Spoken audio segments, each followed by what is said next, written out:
I never used to remember my dreams. The way some people describe them, vivid, cinematic, I used to think they were embellishing. For me, dreams were wisps, scattered fragments that vanished with the morning light. But that changed after the experiment. It was supposed to be simple. A 2-week sleep study conducted by the Department of Cognitive Neuroscience at Greybridge University. I was strapped for cash, my grad school applications looming, and the stipend was generous. 2 weeks in a controlled environment, minimal stimuli, measured dreams. That's what they told me. What they didn't tell me was that they weren't studying sleep, they were studying access. The facility itself was sterile, quiet. Nestled in the hills just outside of town, the building was all concrete and glass, the kind of place that looks clinical even before you step inside.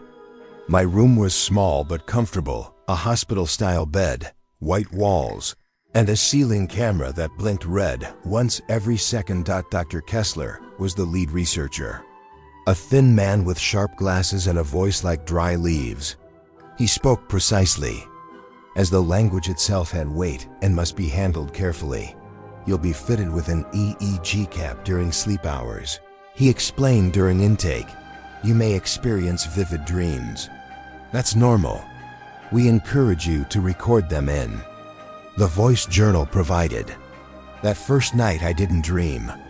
Or maybe I did, but like always, it vanished before I woke. On the second night, things changed. I was floating.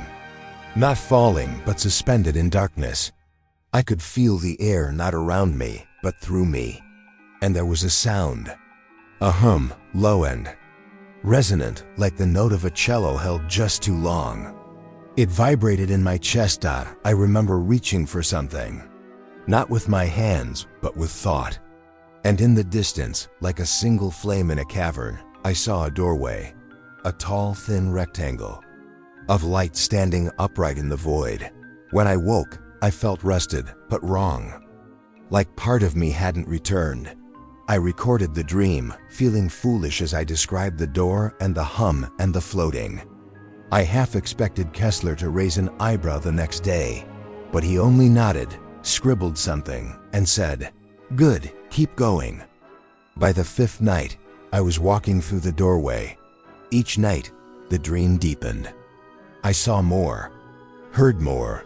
There was a city on the other side of the door, or what used to be a city. Twisted towers, buildings that leaned into one another, like dying trees. The sky was the color of bruised skin, and there were things, not people, not animals, moving through the streets below. I couldn't make out details. They never looked directly at me, but I could feel their minds brushing mine, cold and alien, like insects crawling across my consciousness. In the dreams, I always moved toward the city. I never questioned it until the 7th night. That night, the door opened by itself, and I wasn't alone anymore. Someone or something stood beside me in the void. I couldn't turn to see it, couldn't move at all, but I could feel its presence. It didn't speak in words, but I understood the message, burned into my thoughts like smoke and air. You are looking where none should look. When I woke, my nose was bleeding. The bed was soaked with sweat, and my heart was thundering like it had run a marathon. I told Kessler. He didn't seem surprised. Instead, he asked, "Did the voice give you a name?" When I shook my head, he just said, "Then you're still safe. For now."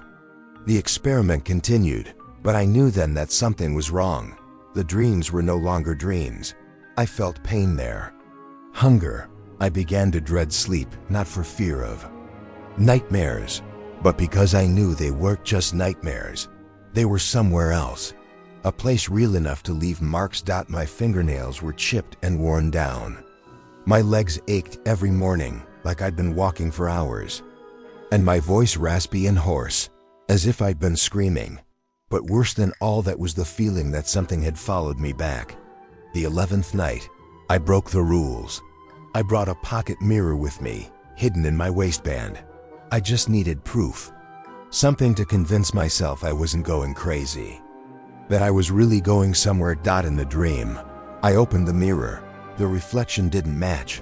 I was standing at the edge of the city again, ash swirling in the air, but my reflection wasn't mine.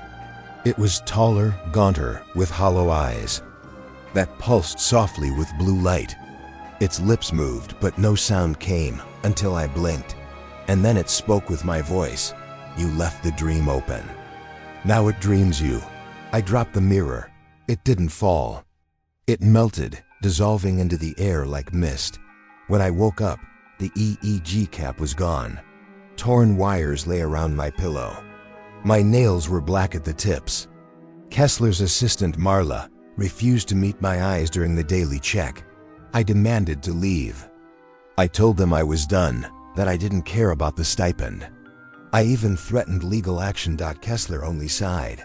"Do you think you're the first to beg out?" he asked quietly.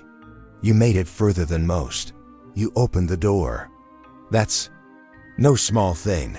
I remember yelling, cursing him, accusing him of drugging us, of experimenting on people without consent. He only smiled that dry, joyless smile and said, "We didn't build the door. We just found it, in the brain."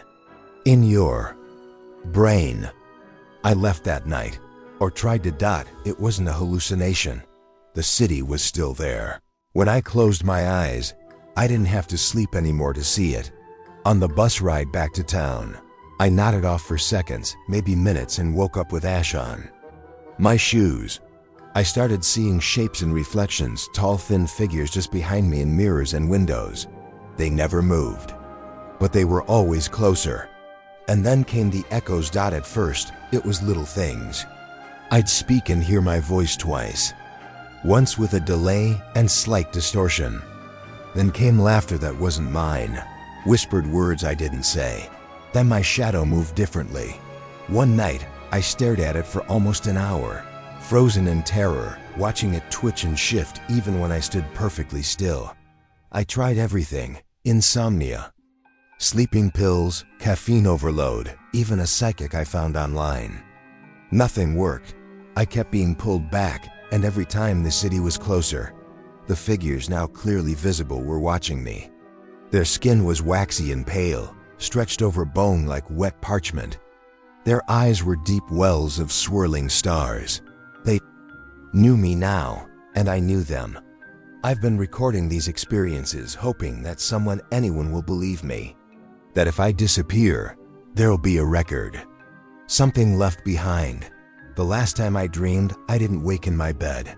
I woke in a room that looked like my room. Same bed, same light. But everything was slightly off. The angles too sharp. The shadows too dark. The blinking camera in the ceiling blinked blue. Not red. There was no door. And outside the window, I could see the city. Closer than ever. I haven't woken up since. I don't know if I'm in a coma, if I died during the study, or if they succeeded. I've been fully pulled into the dream space, the place between worlds. There's a mirror in the corner of this not room. Every time I look in it, my reflection seems more comfortable here. Sometimes it smiles before I do. And sometimes it speaks first. If you're watching this, if my voice has reached you, know this: dreams aren't private.